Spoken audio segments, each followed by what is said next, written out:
رفته سیزاب خواب کوخی همه حادثه را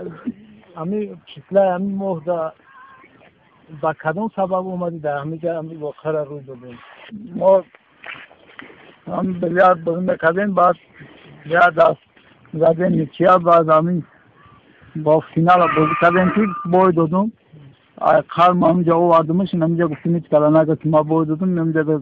کوچه کتی زدم بعد خیلی در همین دوست زدم بعد اول پای که کردم بعد شاوخا اومد برو اومد و که دادم کارنو چند کار زدی؟ سه تا در کی جو؟ جو آنه بگو جسد کنشون بدست بود میشون تکیجه داره اینجا کلاس بود سگو خوردی آنه بعد اینجا حصول شوله چه کشید جای پشتگی تا؟ اینجا سگو نیوزم فرو بزرگ بشار بودن نمی شوله خشوری گرفتی با حاضر تا همین کار کرده پشانون هست یا نه؟ که مطمئنم